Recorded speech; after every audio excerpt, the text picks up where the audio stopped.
بەرەو دنیاکەمان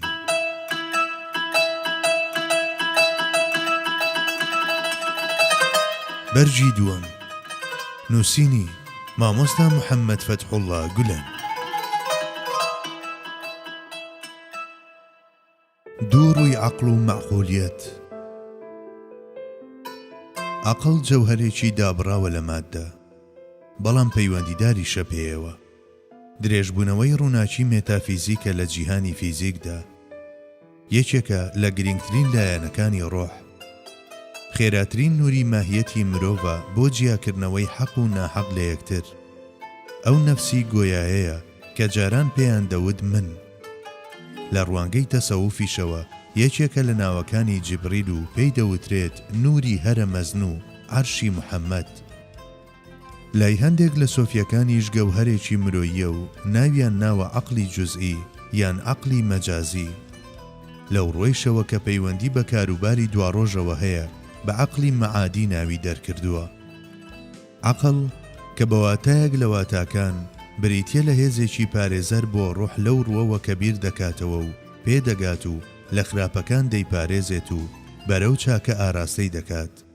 فەلسەفە زۆر لەسەری هەڵوەستەی کردووە و زانستی کەلامیش لەو بابەتانەدا کە پەیوەندی بە ئوسوڵی دینەوە هەیە تا ڕادەیەکی زۆر لەسەر ئەو بنیادیناوە و هەندێک لە سۆفیەکان لەسەر بنەمای چاک و خراپ جیایان کردووەتەوە بۆ عەقڵی ئاسمانی و عەقڵی زەمینی لەبەر ئەوەی تاوتوێکردنی بابەتی عەقڵ بە هەموو خەسڵەتە ئەسلی و پاشکۆکانیەوە باسێکی وایە کە لەوتارێکی لەم جۆرەدا جێی نابێتەوە ئەوە لێرەدا تەنها بە ئاماژەکردن بە هەندێک لە لایەنەکانی واز دەهێنین هەروەها عەقڵ بە یەکێک لە هۆکارەکانی زانست دادەنرێت بەڵام لێرەدا و لە ئێستادا ناتوانین لەسەر ئەم خاڵەش بوەستین لەم وتارە کورتەدا تەنها ئاماژەیەک دەکەین بۆ عەقڵ لەو ڕووەوە کە بناغەی تەکلیفە و بنەمای بیرکردنەوەیە و یەکەم گەوهەری داوەری ژیریە و مرۆڤ لە ئاژەڵ جیا دەکاتەوە و دەیگەێنێت بە پلەی مرۆڤی ڕاستەقینە و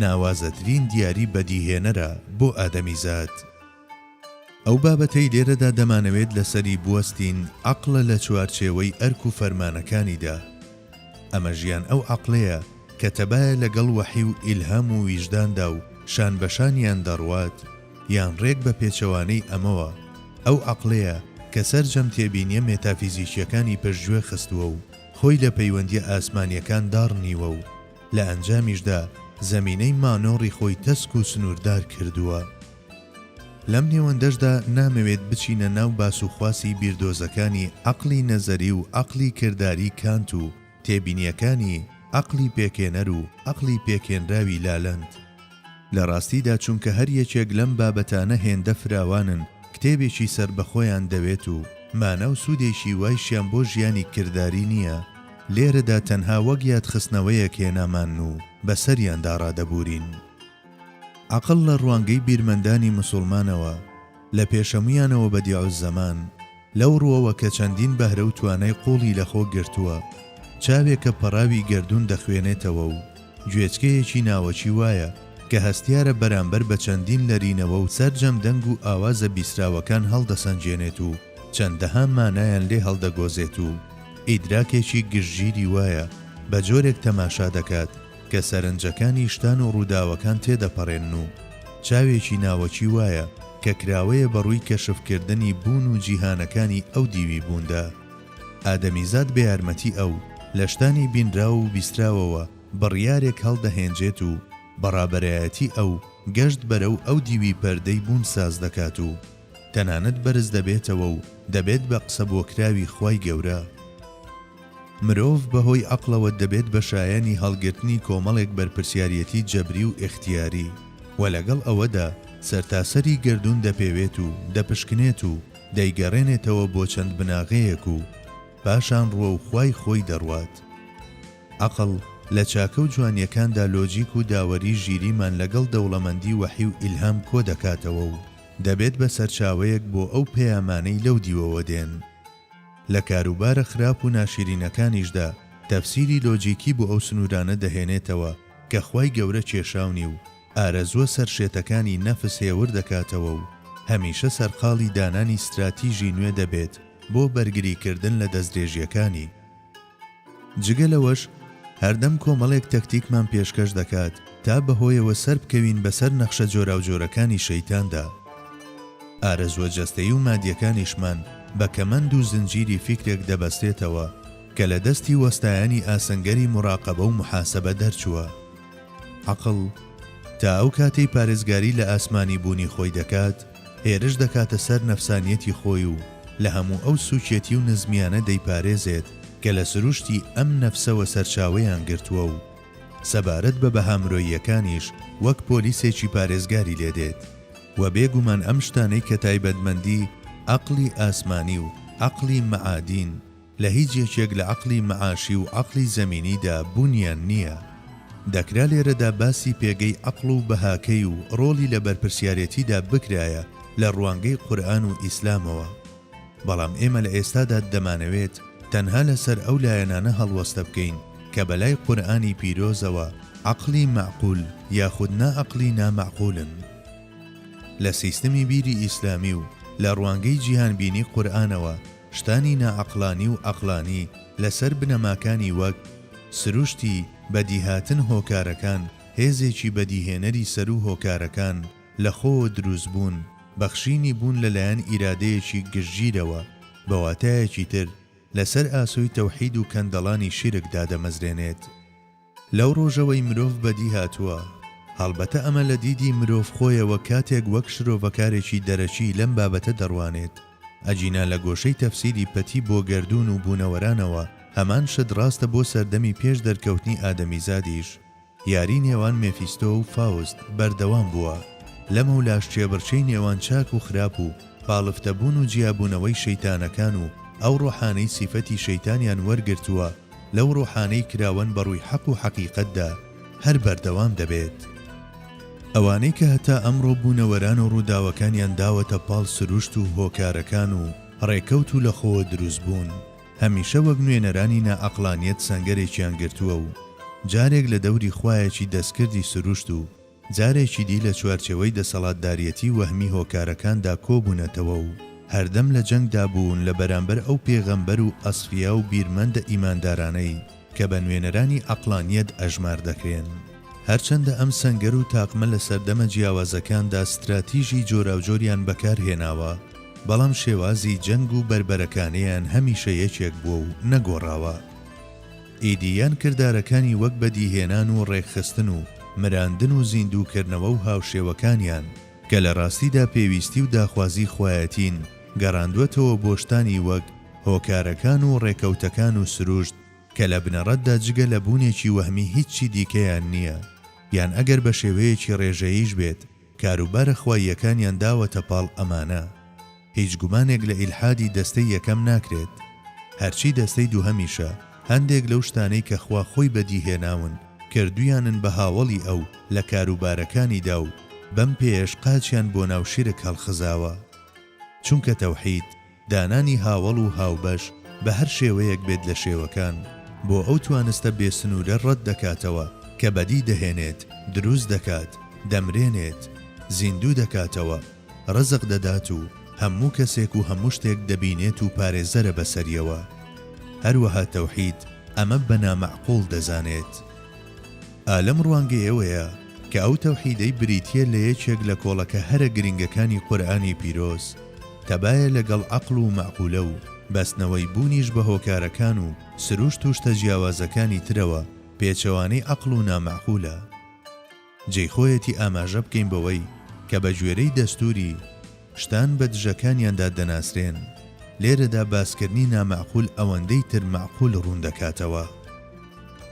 بەڵێ، ئەگەر هەموو شتێک نەگەڕێنرێتەوە بۆ تەوحیدی ڕاستەقینە، بە ناچاری پێویست بە بوونی چەندەها بەدیهێنەر و پێکێنەر و ژیان بەخش و مرێنەر و بینەر و پارێزەری بێسنوور دەکات. قبولکردنی گریمانەیەکی لەم جۆرە بەمانەی قبولکردنی زنجیرەیەک مەحاڵ دێت و پێچەوانەبوونی ئەمەش لەگەڵ عەقڵدا ڕوون و ئاشکرایە. ئەم ئەقڵانیەت و نائەقڵانیەتەی کە زانایانی زانستی کەلام لە ژێر چەندین ناوی جۆرا و جۆردا و بە زۆری هەڵوەستەیان لەسەر کردووە، لای بەدیعوزەمان دەگۆڕێت بە دەنگ و ڕەنگێکی قورئانی. بە جۆرێک کاتێک مرۆڤ لە بابەتە ئیمانیەکاندا متاڵای ئەو دەکات بەڕوونی ئەو مانایانە دەبینێت کە لە عەقڵانی بوون و نائەقڵانی بوونی ناون. قورئانی پیرۆز دەفەرموێت: لو كان فيهما آلهة إلا الله لفسدتا. ئەگەر لە هەردووچیاندا لە ئاسمان و زەویدا چەند خوایەکی تر هەبوایە غەیری ئەڵڵا، ئەوە کاول و وێران دەبوون و تێک دەچوون بەسەر یەکدا.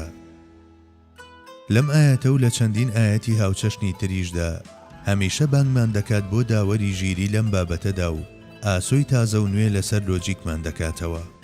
لە ڕاستیدا قورئان جگە لە فەرمانەکانی لەمەڕ پەرستشەکان زۆربەی زۆری بابەتەکانی تر حەواڵەی عەقڵ و لۆجیک و داوەری ژیری دەکات و هەرگیز ڕێگەی دروستبوونی بۆشایی عەقلی و ڕۆحی و عاتفی نادات لە پەیامەکانیدا. بە پێچەوانەوە ئەو لە بەرامبەر چەندین دوژمنی جیاوازدا کە بڕیار و بانگەشە جۆرا و جۆرەکانیان لەسەر شتانی نامەعقول بنیاد ناوە، هەمیشە دەنگ و هەناسە و نوێنەری بیرکردنەوەی تەندروست و داوەری ژیری سیستەماتیزەکرا و لۆجیکی ڕێک و پێک بووە و هەموو بە هەڵەداچوون و بەڵگە فشەڵ و بانگەشەی بێبنەماکانی ئەوانی بێدەنگ کردووە و بە سەرکەوتن کۆتایی بە هەموو چێبەرچیەکان هێناوە. خۆی لە خۆیدا مێژووش هیچی دیکە نییە جگە لە جێگۆرچێ و بە دوای یەکداهاتنی ئەو سەردەمانەی کە تیایاندا وەحی فەرامۆش کراوە و عەقلانیەت پشتگوێ خراوە لەلایەک و لەلایەکی تریشەوە ئەو ڕۆژگارانەی کە زەوی بە نووری ئاسمان ڕووناک بۆتەوە و چالاکی عەقلیش هەموو هێز و توانای خستوەتە مەیدان.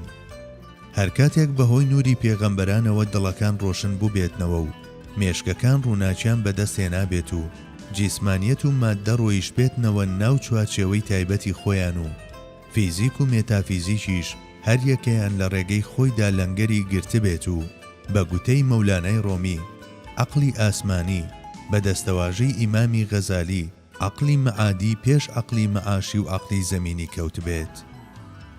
بەڵێ لەم حاڵەتەدا هاوسەرگیریەکی نوێ لە نێوان ژیری و دڵدا ڕووی داوە و لەدایکبوونێکی تەواو تازە هاتووەتە گۆڕێ.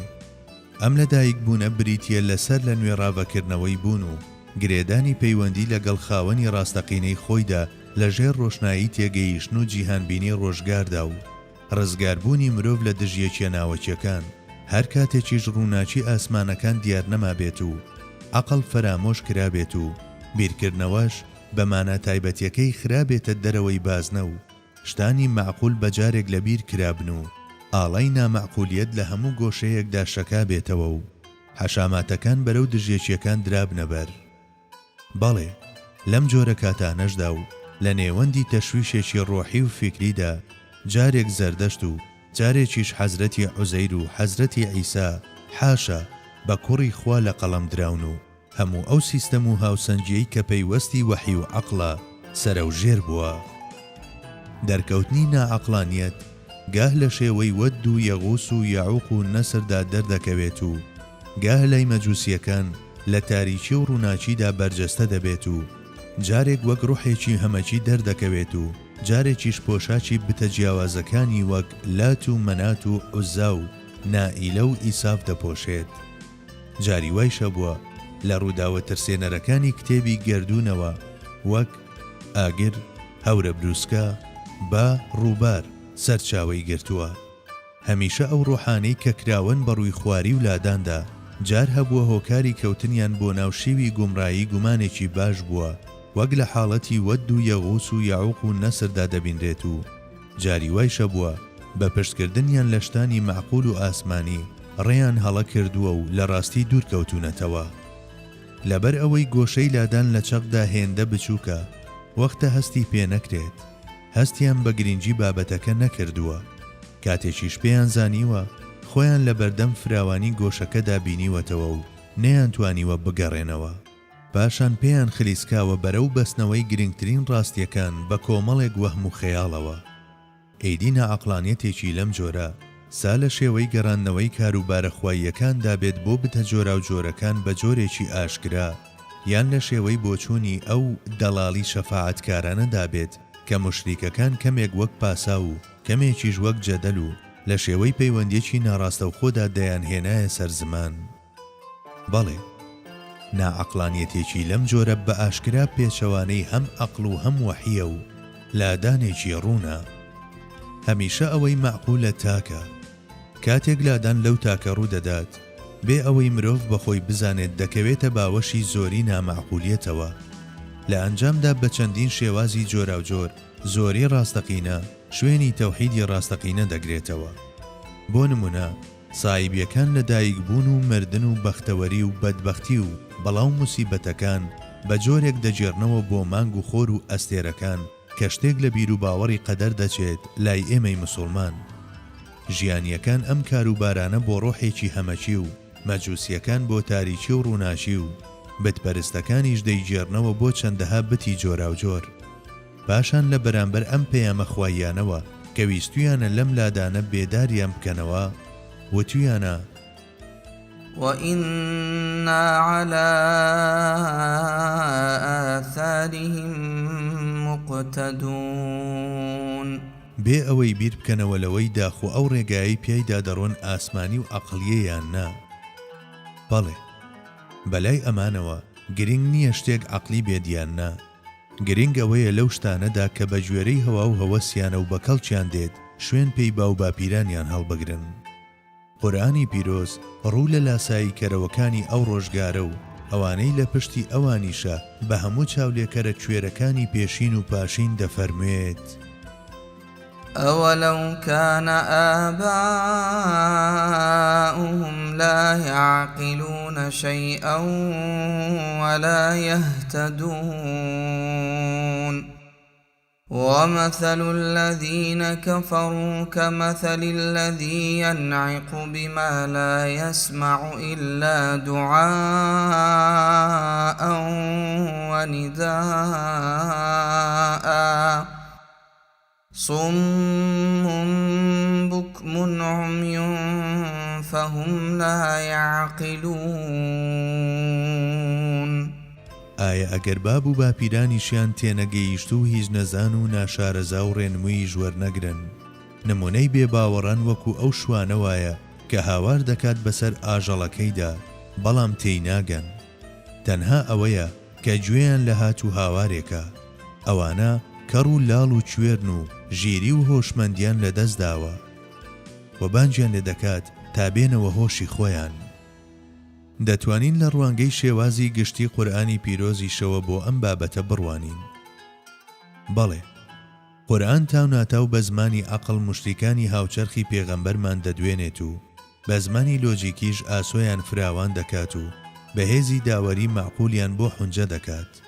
جاروباریش لاپەڕەکانی مێژووی دووبارە بوونەوە هەڵدەداتەوە و لە ڕێگەی نمونەکانیەوە هاوڕێ لەگەڵ نامەعقولیەتی مشریکەکانی ئەو ڕۆژگارە بۆ چوونی ئیلحادی سبەینێژ لە ڕەگەوە دەهەژێنێت و بانکێشتمان دەکات بۆ بیرکردنەوە لەسەر جەم کاروبارەکاندا. پێغەمبەران و سەرگوزەشتەی ئیرشادی ئەوان وەک پێشانگایە گوایە بۆ نمایشکردنی زیندووترین نمونەکان لە بەرامبەر هەموو جۆرەکانی ئیلحاد و کوفر و شیرکدا و چەشنی مینبەرێکە پاراوترین و قەناعەت بەخشترین وتارەکان لێیەوە دەخوێنرێنەوە. قورئان جاروبار دەستی قوتابیەکانی دەگرێت و بەم پێشانگایەدا دەیجێڕێت و جاروباریش هاوڕێ لەگەڵ قەناعەت بەخشترین ئاوازدا بە تامترینی وتارەکان دەدات بە گوێی شاگردەکانیدا. حەزرەتی ئیبراهیم کە یەکێکە لە بەهێزترین دەنگەکانی تەوحید لە زۆر جێگەی قورئانی پیرۆزدا وەک نمونەیەک ناوی هێنراوە.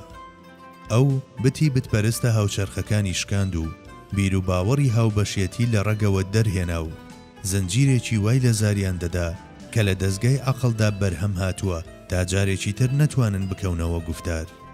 پاشان بۆ چوونی هاوبەشایەتی ئەوان دەگوازێتەوە بۆ ئاسمان و لە بەرامبەر ئەو بیر و باوەڕە چەوتەیاندا کە خوایەتیان دەدایە پاڵخۆر و مانگ و ئەستێرەکان، ئەم وەک بڵێ پەیوەندی نێوان تەنە ئاسمانیەکانی دەپچڕاند و دەیکردن بە ژێردار و پەردووەکەیانەوە و شاڕەی گەیشتن بە بەدیهێنەری لێدەدا بۆ ئەوانەی دوای خۆی. لە هەمبەر ئەوانەشدا کە سەرڕای هەموو شتێک پێداگریان دەکرد لەسەر نامەعقولیەت، دەیفەرموو: لقد كنتم أنتم وآباؤكم في ضلال مبين بەڕاستی ئێوە و باو باپیرانی ئێوە لە گومڕاییەکی ئاشکرادا بوون.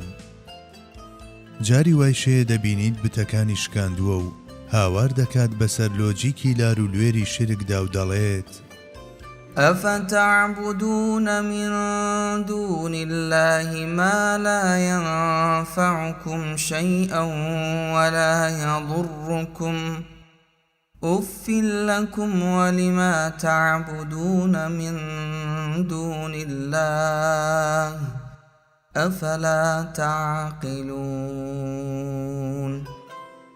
بەم هاوارەشی لەرزە دەخاتە دڵی موشریکەکانی ئەو سەردەمە و هەموو ئەو بتپەرستانش کە دواتر دەردەکەون. هەموو پێغەمبەرە مەزنەکانی تریش هەرچەندە ڕەنگ و شێوازی هەریەکێکیان بە گوێرەی هەلومەرجەکان و ژینگەکەیان تایبەت بووە، وەکو حەزرەتی ئیبراهیم هەمیشە هەمان پەیامیان گەیاندووە و بە هەمان ڕێگادا ڕۆیشتون. حەزرەتی نوح، حەزرەتی هود، حەزرەتی ساڵح و حەزرەتی شوعایب و حەزرەتی موسا و هەموو پێغەمبەرانی دیکەش هەمان ڕێگەی عەقلی ئاسمانیان گرتووەتە بەر و هەردەم مەعقولیان بڵاو کردوێتەوە. بە پێچەوانەی ئەمەوە سەنگەری کوفر و ئیلحاد و شیر تەمەنیان لە زیندانە تەسکەکانی هەوا و ئارەزوەکاندا و وەک دیدی ئەو بیر و بۆچوونانەوە بوون کە لە باوانیانەوە بە میرات بۆیان ماوەتەوە و هەمیشە لەم هەستیدار بۆ ئەو بینینی چەوت ماخۆلانیان بینیوە و وێنەی نامەعقولیەتیان بەرجەستە کردووە. ئەو کتێبی گەردون و پێشانگەی بوونەوەرانەی کە بەدیع زەمان زوو لەسەری دەوەستێت و داوای خوێندنەوە و تەماشاکردنیمان لێ دەکات، هەمان ئەو بۆچوونەیە کە لە نوێنەرانی مەعقولیەتەوە بە میرات بەجێماوە. جگە لە جیاوازی کات و شوێن و هەلومەرجەکان هەمان پێیام گەیەنراوە و هەمان ڕێگاتەی کراوە. سەرنجی ورد لە ئاسمان و زەوی دەدرێت، شتان و ڕووداوەکان وەک بەمووی بەردەستی هەلاتشی دەکرێنەوە. هەموو شتێک دەگەڕێنرێتەوە بۆ خاوەنە ڕاستەقینەکەی، پاشان هەست بە ئاسوودەیی و ئارامی ئەم مەعقولیەتە دەکرێت لە ویژدانەکاندا و ئەو زانستانش کە گۆڕاون بە مەعریفەت هەر یەکەیان دەبێت بە سەرچاوەیەکی چێژی ڕۆحانی. تاوای لێدێت دانیشتوانی زەوی و ئاسمانەکان هەڵگری هەمان تایبەتمەندی و حاڵەتی ڕۆحی دەبن. قورئانی پیرۆز لە زۆرێک لە ئاەت و فەرمایشتەکانیدا ئەم ڕێگایەمان بۆ ڕوون دەکاتەوە و هاودەم لەگەڵ بەستنەوەی بە ئەبەدیەتەوە ڕاوەی دەکات. بۆ نمونە أفلم ينظروا إلى السماء فوقهم كيف بنيناها وزيناها وما لها من فروج والأرض مددناها وألقينا فيها رواسي وأنبتنا فيها من كل زوج بهيج تبصرة وذكرى لكل عبد منيب ونزلنا من السماء ماء مباركا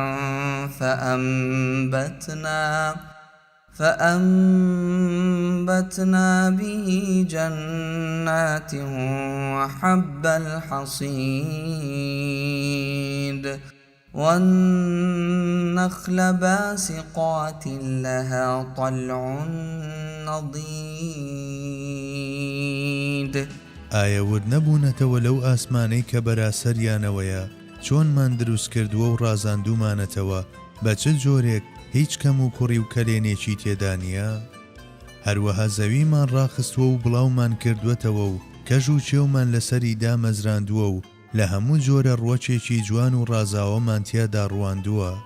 ئەمانە هەر هەمووی بۆ ڕۆشنکردنەوەی دڵ و یادخستنەوەیە بۆ هەموو ئەو بەندانەی کە بەلای ئێمەدا دێنەوە و ڕەزامەندی ئێمەیان مەبەستە. لە ئاسمانەوە ئاوێکی بەپیت و بەرەکەتمان هەردەمدا بەزاندووە، جا بەهۆی ئەوەوە چەندەها باخ و دانەوێڵەی ئەو کشت و کاڵانەی کە دەرەو دەکرێن ئەڕوێنین. هەروەها دارخورمای قەشەنگ و بڵند سەری هەڵدا کە هێشوە خورمای جوان و لەسەر یەک و ڕێزکراو دەگرێت. لەم ئاەتە پیرۆزەدا سەرنجمان بۆ ئاسمانەکان و لەویشەوە بۆ ڕووی زەوی و پاشان بۆ ڕزق و ڕۆزی ڕادەچێشێت و بانکێشتمان دەکات بۆ بەکارهێنانی عەقڵ و بیرکردنەوە و قوڵبوونەوە لە ئیماندا و دەوڵەمەندبوون لە مەعریفەتدا.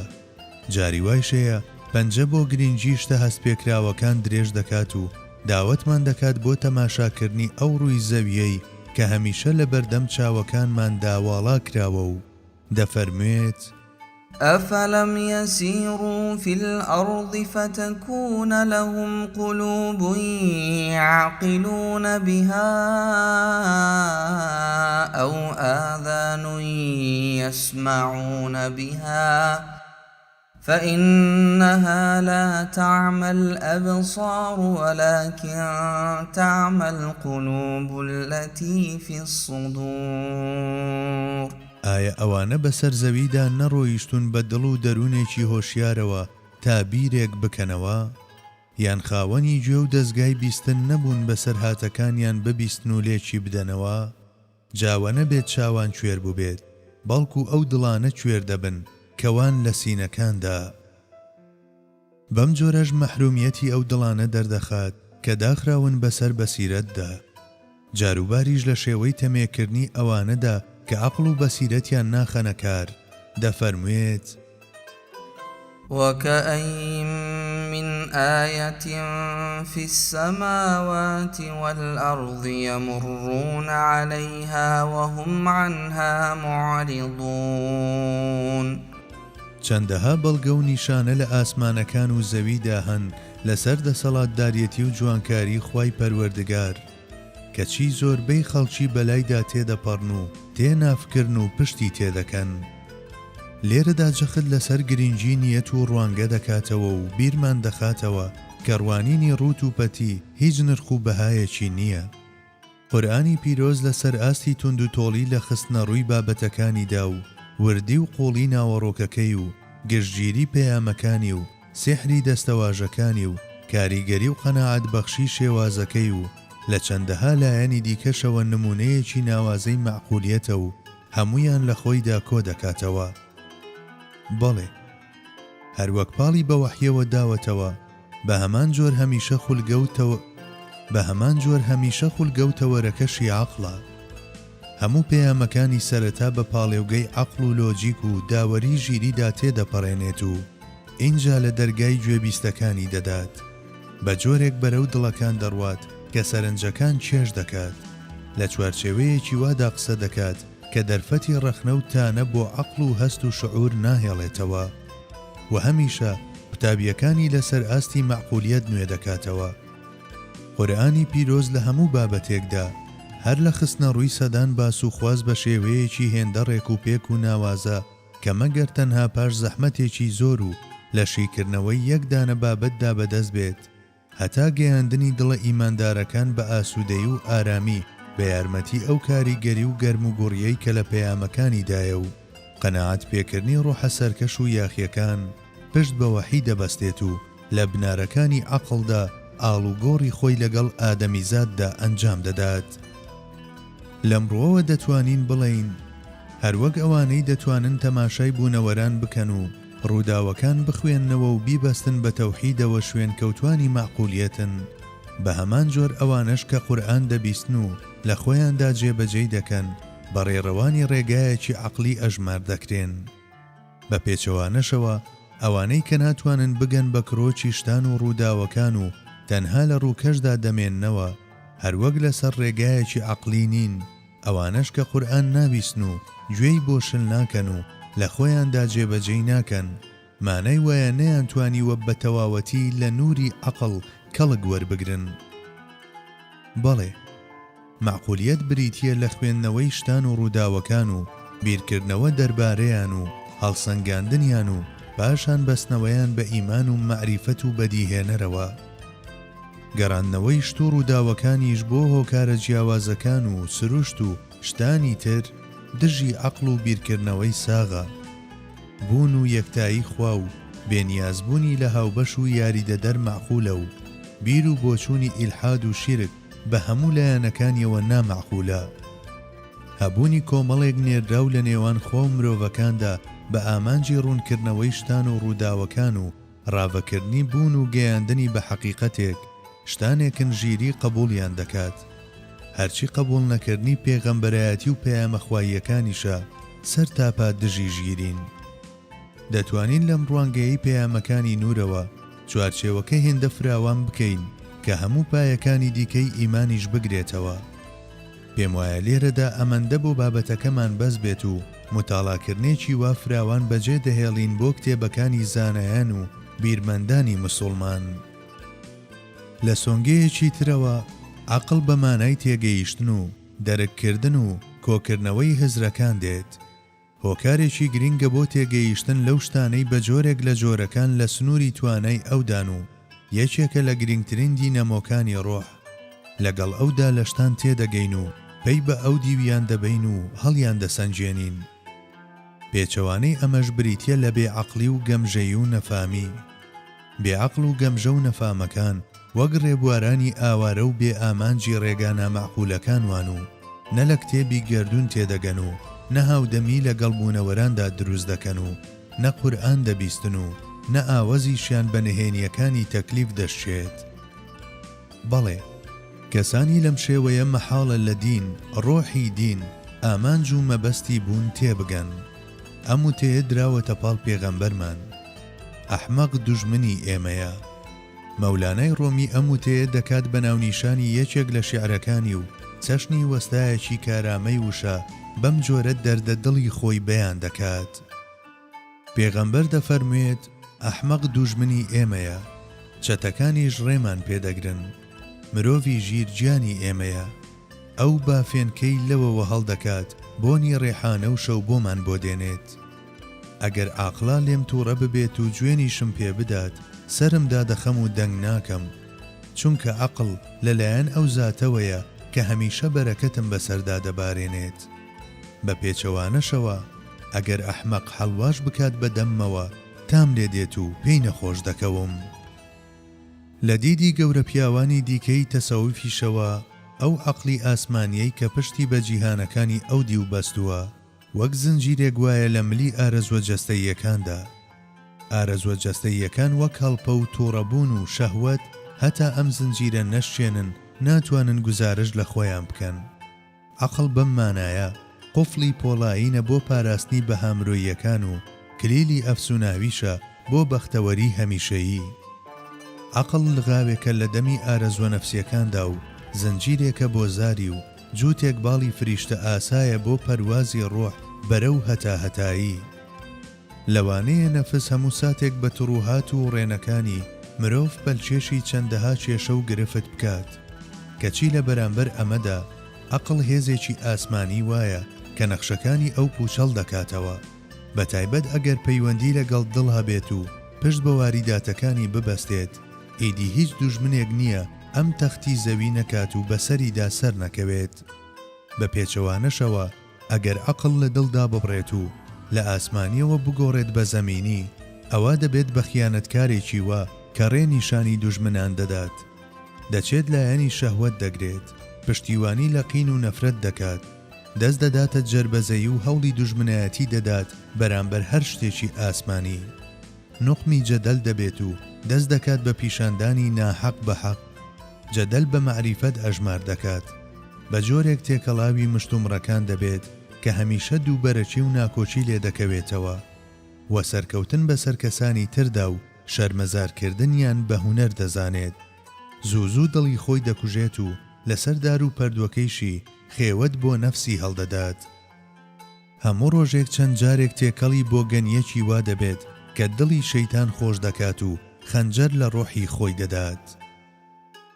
عەقڵێک کە تا ئەم ئەندازەیە زنجیری پچڕاندووە و بووە بە هۆکاری هاری و زیان، دیسان مەولانا گوتەنی سەرچاوەی وەهم و گومانەکانە.